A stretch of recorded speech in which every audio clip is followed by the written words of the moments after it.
So does feminism offer a purpose for women, and can it really claim to understand what women, who are part of the human species, actually need? Now, feminism, like I said earlier, is largely based on individualism, and it too claims it wants to free the individual from all these imposing influences like God, culture, society, and including gender roles, all in the name of individual freedom. But it actually lacks any idea about human purpose and consequently how humans, more specifically female humans, should actually be living. And in this ideological void, feminists ironically adopt imitation, making men and male roles the object of emulation. And there are, of course, some serious problems with these dogmas, making feminism incapable of liberating women. And the first problem, and Julie maybe alluded to this earlier, is the problem of meaning and purpose. Simply saying that women can do as they wish and give themselves their own meaning is like having a dictionary with words but no definitions in it. In offering women no valid purpose or meaning, feminism actually leaves women more open to the vagaries and capriciousness of those social forces that have always inculcated in them their own tastes and preferences. Feminism isn't liberating women from this base causality. All it's doing is adding new social pressures, constituting a new form of oppression against women. For example, many feminists will advocate that women should be able to wear whatever they want. They can reject social norms of propriety, which basically has opened Pandora's box of female exploitation, with the fashion and media industry turning women into one-dimensional sexual objects and mass consumers. New social pressures of beauty have caused the rise of eating disorders amongst women, with girls aged only 15 to 19 having the highest incidence of eating disorders such as anorexia and bulimia. I don't think Julie Bindel would dispute with me on any of this. And so much does this industry make the woman hate her own body that labiaplasty, which is basically FGM, has become the second fastest growing form of cosmetic surgery in the US and the third most popular in the UK. Although some feminists will recognize these social pressures, they don't know how to challenge it without compromising the dogma of individual freedom that created them in the first place. Consider, for example, the female quotas that Julie mentioned earlier for polished boardroom jobs, but the distinct lack of quotas for jobs that women simply don't want to do. Garbage collection, animal slaughter, coal mining, anybody? Bomb disposal, fish trawling? No. Consider the feminist campaigns for women to receive the lion's share of institutional support for domestic violence, cancer research, rape support, etc., despite men being vulnerable at similar or even higher rates in some instances. Now, feminism finally has mutated into outright female privilege and gender sectarianism, demanding more of the privileges and less of the responsibilities. If feminism is supposed to be a response to the injustices it perceives, it's pretty ironic that it has adopted the same modus operandi of its perceived oppressors. Feminists didn't liberate women from an oppressive system that perpetuates injustice. All it's done is given them a stake in it. So should women really achieve liberation through feminism's injustice? Does this sound like a movement that can truly liberate women? So, the reality is that Islam liberates us from this enslavement to causality by submitting ourselves to the ultimate cause. And Islam gives a purpose that is higher than selfishness, and it gives direction to both men and women, and it provides us with a clear moral yardstick and a justification for what is just and what is not. And it provides a method. God says in the Quran, "I do not waste the deed of any doer among you, be they male or female. The one of you is as the other."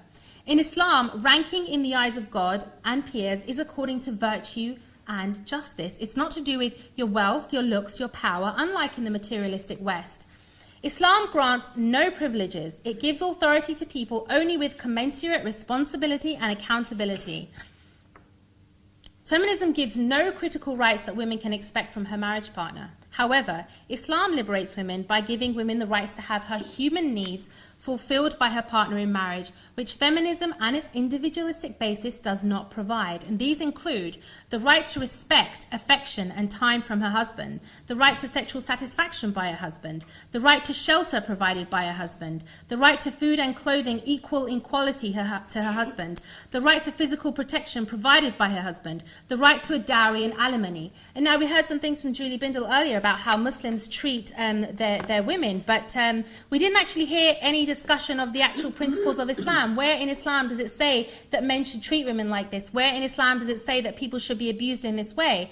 If we're going to talk about Islam, we have to talk about what Islam says, not what is being practiced in the post-colonial Muslim world today, like Pakistan and Egypt and all these places.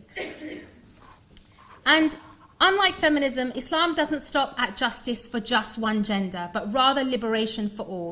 Islam posits an alternative to the exploitative unjust system of capitalism, which, like feminism, does emanate from individualism.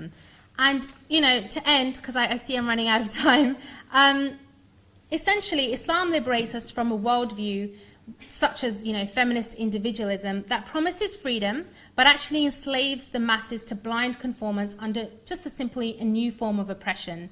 So in the words of the Creator, have you not seen those who make their own desires their lords? They are like cattle, nay, they are worse. And unlike the gods of feminism, our God is actually without gender.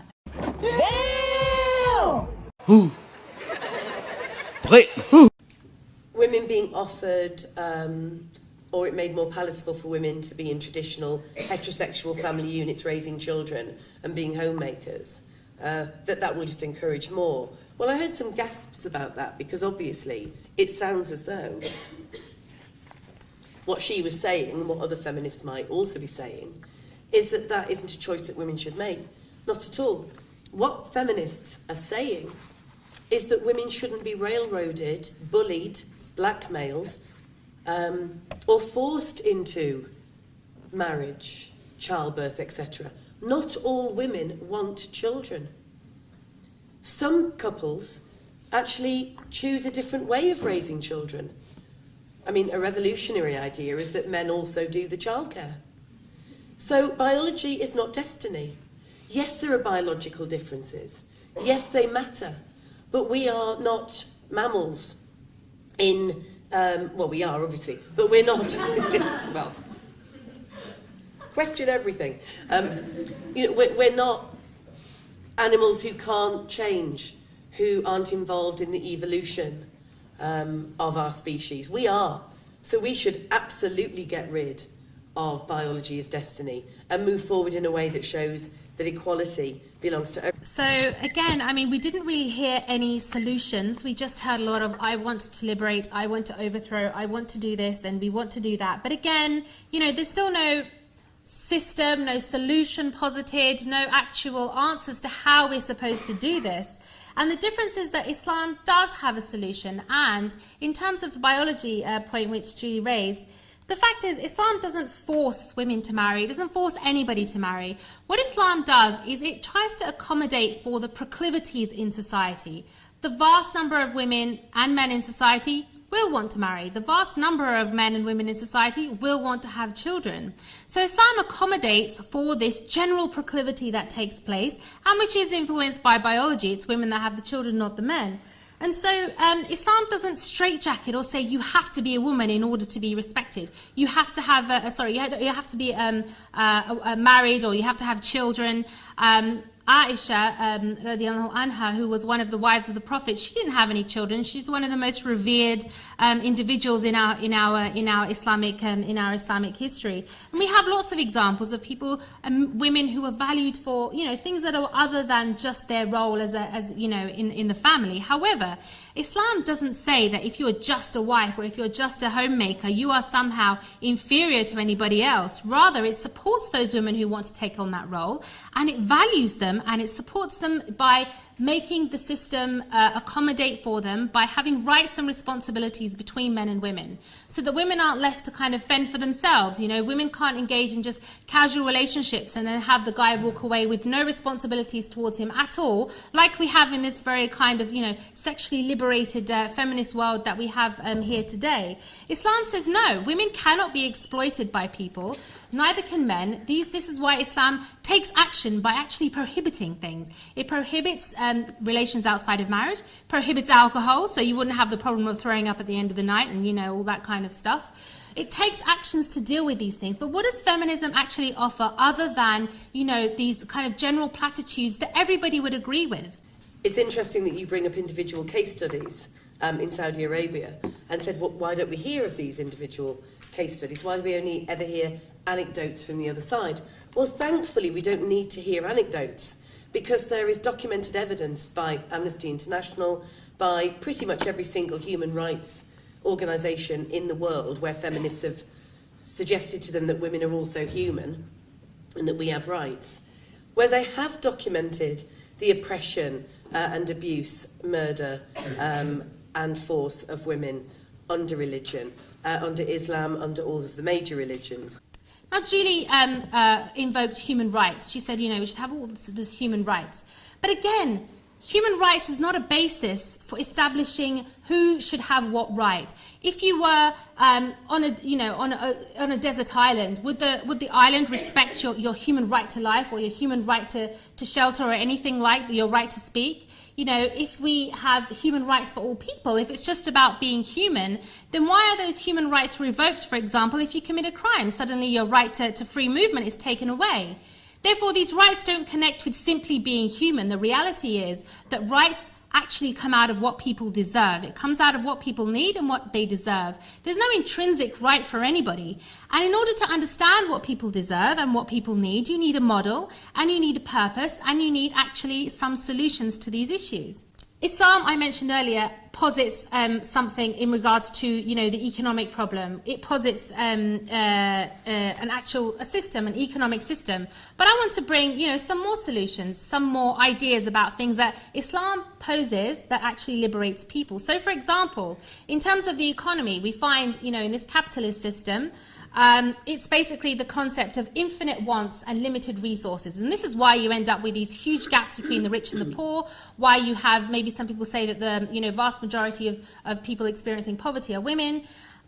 Islam doesn't take that approach. Islam has a system of incentive and distribution. Just an example, the Quran stipulates a tax on the rich, which is called the zakat.